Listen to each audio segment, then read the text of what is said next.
Halo semua, salam sejahtera Malaysia. Selamat petang tuan-tuan dan puan yang amat dihormati sekalian.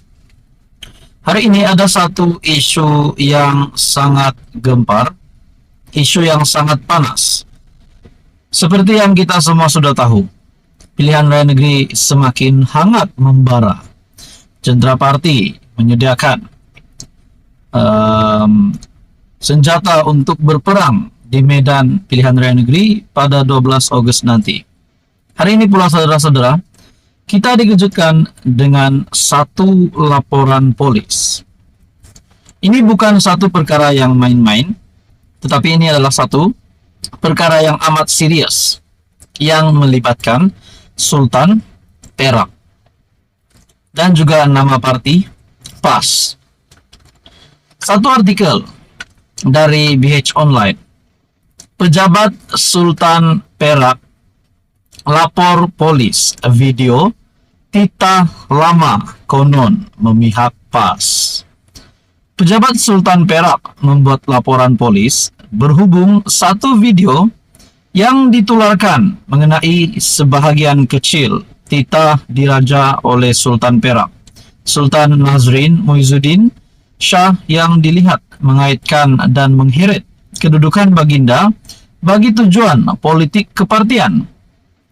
Orang kaya bendahara Seri Maharaja Jeneral Datuk Seri Diraja Tan Sri Dr. Muhammad Zahidi Zainuddin berkata, laporan polis dibuat oleh pejabat Duli Yang Maha Mulia DYMM Sultan Perak pada Sabtu lalu demi melindungi nama baik Sultan Nazrin daripada diheret dan dicemari oleh mana-mana pihak bagi meraih laba politik.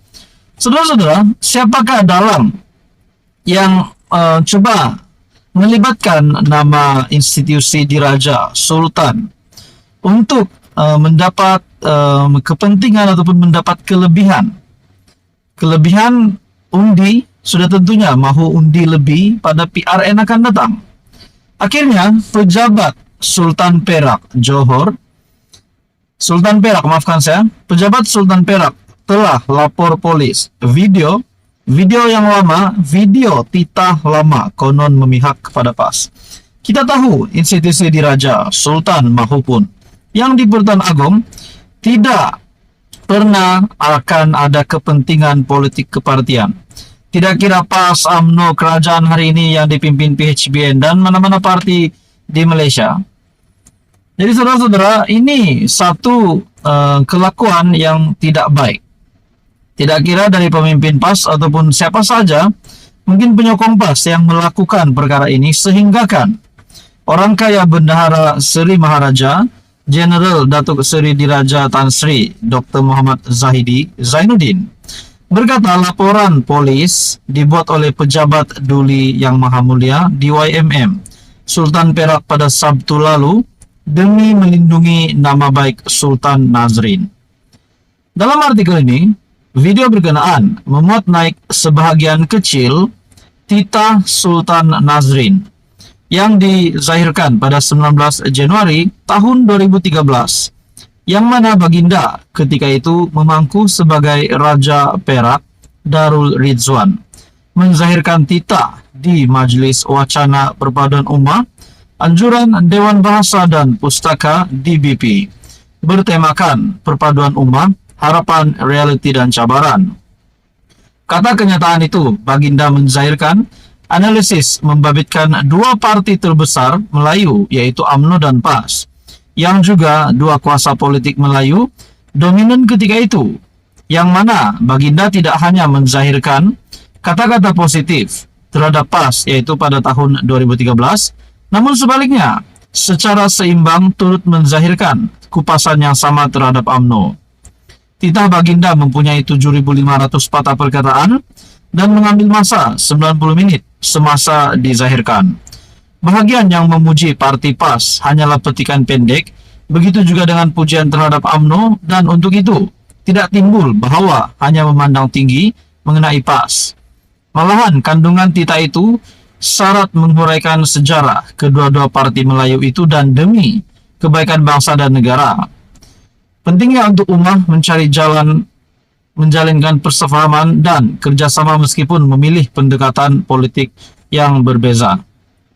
Melalui kenyataan media yang disiarkan adalah ditegaskan bahwa Sultan Nazrin tidak sama sekali memihak dan jauh sekali daripada memberikan sokongan secara terbuka kepada mana-mana kumpulan politik.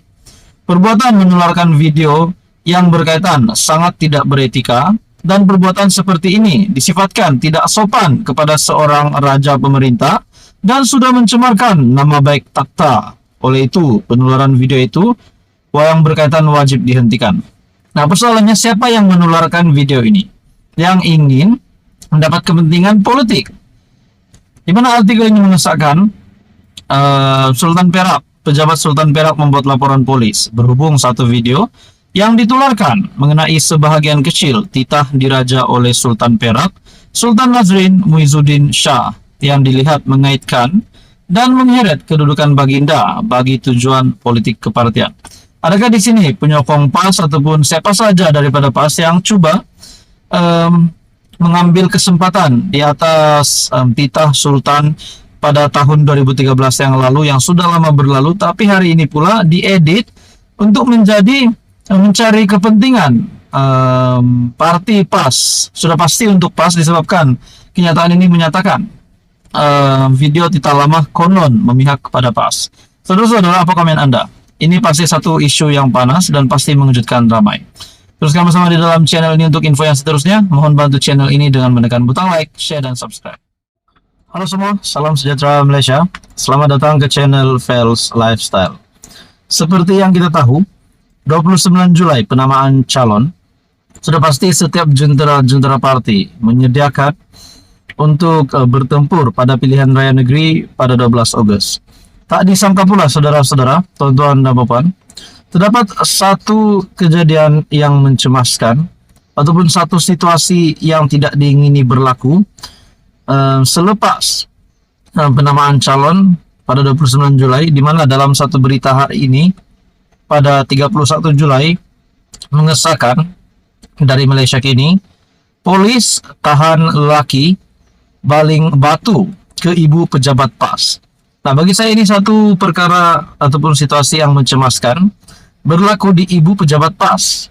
Disahkan dalam Malaysia Kini, polis menahan seorang lelaki berumur 36 tahun di Kuala Lumpur semalam yang disyaki terlibat membaling batu ke arah ibu pejabat PAS pusat di Jalan Raja Laut pada Sabtu lalu, sehingga mengakibatkan dinding kaca pejabat itu pecah. Menurut sumber, penganggur itu ditahan di lorong Tiong Nam, Chow Kit pada pukul 10 malam dan dia akan direman hari ini untuk siasatan lanjut mengikut Seksyen 427 Kanun Keseksaan kerana kesalahan khianat. Menurut sumber itu lagi, difahamkan lelaki berkenaan berbuat demikian kerana dikatakan tidak berpuas hati dengan parti PAS dari segi kerjasama. Siasatan awal mendapati suspek mempunyai 16 rekod jenayah lampau, termasuk 9 rekod kesalahan dada, katanya kepada bernama. Nah, bagi saya, ini satu perkara yang memang kita tolak, yaitu berunsur keganasan.